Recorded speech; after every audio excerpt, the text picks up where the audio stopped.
Yes, good morning listeners and welcome to Under the Microscope. Well, twisting into focus this week, we've got the one and only Billy Idol, alias Brian Wilson from Melbourne. Good morning, Brian. Good morning.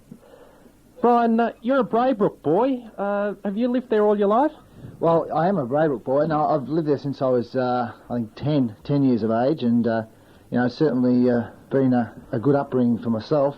I've been fortunate now being at Melbourne. I've seen all walks of life, and I can't say that I'm... Taking a walk on the wild side. Yeah, you could say I've had a few walks on the other side, yeah. It's been quite good, though. Did you go to Braybrook High? I certainly did. Went to Braybrook State School and then Braybrook High. Now, you would have played in the same team as Dougie Hawkins and Robert Gronewegan? That's right. We all played together in the same side, and we were an exceptional youth side. We were beating sides by 40 goals every week. It was quite a joke, actually. And that's when Robert Gronewegan had a bit of pace. And you were the slow bloke. Yeah, I don't know whether poor old Lurch had a bit of pace, but he's stuck by his guns and he's in there now, so I suppose it's a good credit to him. Listeners will note that Brian is putting on an excellent performance at the microphone as Karen had come in here and really showed him how it was done first. Gee, she sure did. She's unbelievable.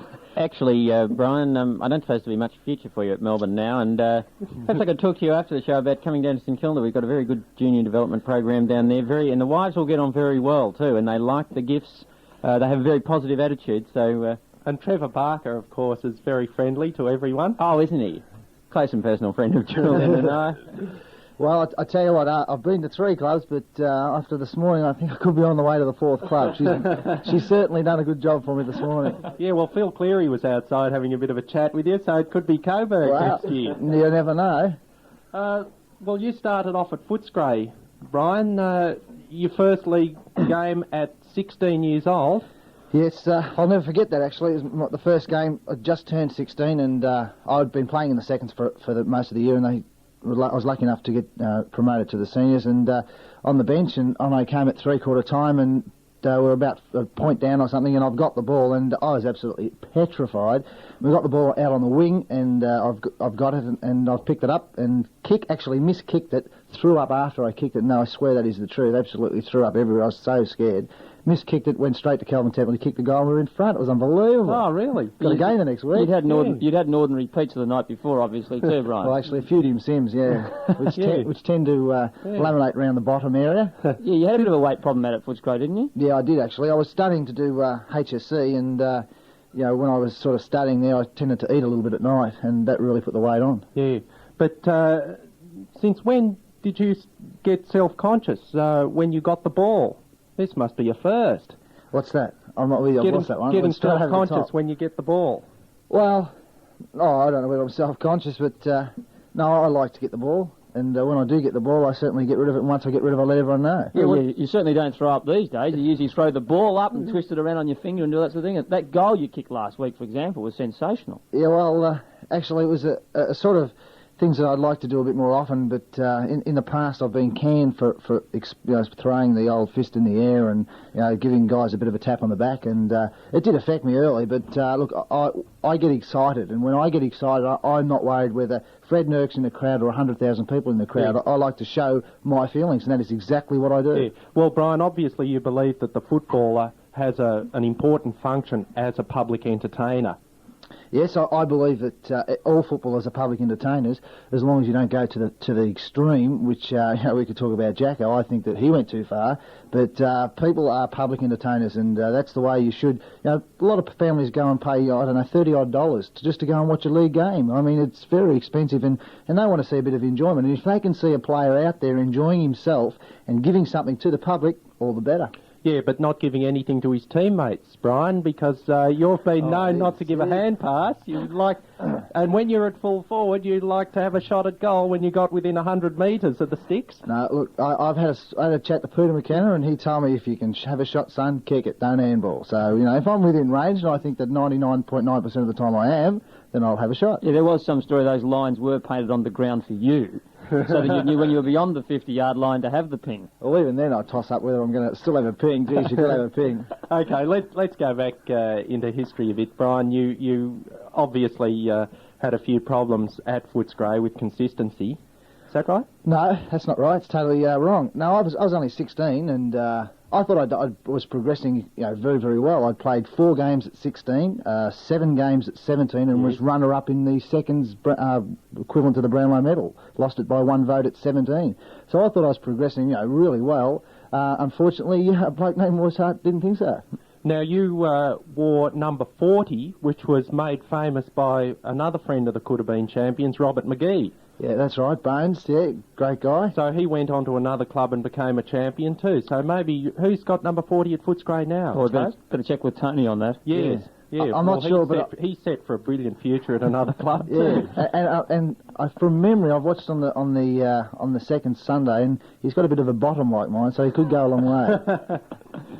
Of course, talking of going a long way, wasn't this one of the problems when you went on that famous run, the 70-minute run, or the 10-mile run, is it in 70 minutes? Yeah, look, I still have nightmares about that run. It was unbelievable. We had to run 8 laps of Flemington racecourse on foot, not on the horse, in under 70 minutes. On the course proper, Brian? No, it was actually the ambulance track, which is, I suppose he just thought it was a little bit easier for us. And were the hurdles erected at that time, Brian? Mate, I tell you what, the way I was rated, you could have put anything in front of me and I still wouldn't have got over it. So you had to better 70 minutes, didn't you, for the run? That's right. You had to run 10 miles in just on under 70 minutes. And at the time, I quite honestly couldn't do it.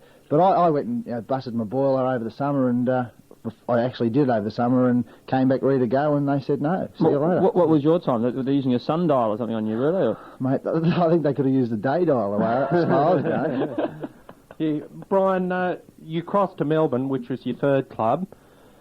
Did Barassi really want you, or was it like there was nowhere else for you to go in league ranks? Well, look, no, Barassi did actually want me. I got a phone call in the middle of the night from Dick Seddon saying, how would you like to play for Melbourne? And I said, look, hey, Dick, it's a $100,000 fine, if I dob you in, sling me 10 and I won't say anything. But he's a commissioner now. Yeah, that's right. He's really gone up, hasn't he? Yeah.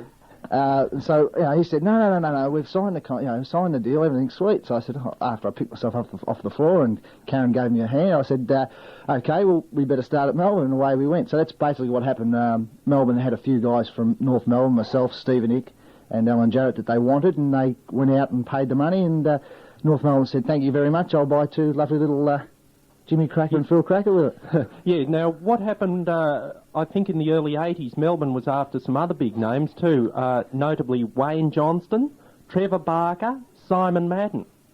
Yeah, well, is that right? Well, I don't know. I wouldn't have mind getting Simon Madden. He'd be excellent. Who's the other 2? Trevor Barker and Wayne Johnston. Yeah, I've never heard of those players, actually. He used to be called the Dominator. Oh, that's it, yeah. For football reasons, wasn't it? Right. You'd have all sorts of strife with Wayne Johnson on one flank and Brian on the other, wouldn't you? I mean, the centre-half forward would never see the ball. Well, that's right. I remember watching the game. Was it the Carlton game against Collingwood? Jono picked the ball up. He's kicked an unbelievable 60-metre torpedo, and he didn't put 1 fist up, mate. He put 2. I said, how cheeky is that? You just can't do that. I thought I was going okay. Well, you won the 1982 Brownlow medal, Brian. Were you tipped off before the count that you'd actually won the medal? Yes, I was, actually. All the umpires out there, they told me I'd won it. Yes, it was rigged. No, it wasn't. Totally untrue. Sensation. I've got to play another 4 or 5 years yet. No, it wasn't. I had no idea whatsoever. Actually, the only bloke that knew was Crackers Keenan. Can you believe that? He came up to me with 6 games to go and said, look, you're 25 to 1. I've had 100, well, I think it was $100 on it. He said, put a 100 on you. And I said, Crackers, you've got to be kidding. He said, nah, look, he said, I'm in the ruck. I'll keep putting it down to you. And that was unbelievable. And to this day, he swears he won me the Brownlow medal. In actual fact, he did help, because I remember when we had a plan, it was a great plan, that when a point was kicked, Crackers would lead out to the wing, and we know he's not too quick. But what I would do, I'd just sneak behind him, and when they'd kick the ball up over his back I'd go and take a lovely big mark. So he did help me a lot. Yeah, so have you had to get bolt cutters to try and cut the thing in half to give half to Crackers? Has he asked for that? Well, I actually had one made and presented it to him. So where do you keep your Brownlow, Brian? Well, to be quite honest, it's in the sock drawer, and that's where it will stay. I'm not a person that likes to dwell on things that I've done. I'll bring it out and tell the kids that, when I'm having a nice quiet beer, how good I was when I finished, not while I'm playing now. And, that's the way I think it should be. You don't bring things out and you don't put them on your mantelpiece until you finish. Oh, I don't know, Brian, it'd look nice like when you do retire and you're in the club coterie, you could wear a safari suit and have the medal around your neck like a gold pendant or something. Which coterie is that? The Footscray, North or Melbourne, mate? That's a good point. Club 31, is that still going? I don't think it is. I'm not exactly sure. Club 31. I think it's now that Brass is sort of snuffled. It's another name. They might have Club 7 down there now, Brian. Yeah, well, it could be one. Yeah. Been a new club. Club 27. For the Irish coterie. Well, we've got a couple of Irish blokes there, haven't we? Yeah, that's right. Yeah. Well, Sean White wears 27, doesn't he? Yeah, that's Actually, right. I saw you in the Maya Mural Hall on the Friday of Grand Final week after you'd won the medal. And you were in pretty good form at that lunch too, I recall, Brian. I mean, you'd obviously had a lot of speaking engagements for the week, but you certainly hadn't slowed up on that Friday, as I recall. No, well, look, I'm a guy that certainly likes to have a few words, and if you've got a bit of confidence, then if you can use it in any way you can, why not? Now, I heard you putting in a bid for yourself like this on another radio station one day when they used you, and they said, now, what about a career in the media, Brian? You said, what do you think I'm up here for? That's exactly right. Well, look, I must have plugged about 25 times, still didn't get an offer. Well, you've only won one Brownlow. You've got another 2 to go before you can be assured a media post as a special commentator. Well, that's right. Or I could just go totally crazy insane and I'll be similar to Lou Richards, won't I? Well, Brian, I must admire the way you've been able to combine football with a rock music career. Yes, well, it's been a while since I've donned the guitar, but... Well, I still reckon Good Vibrations was the best song you ever wrote. Yeah, it certainly was. Actually, Karen agrees with you there.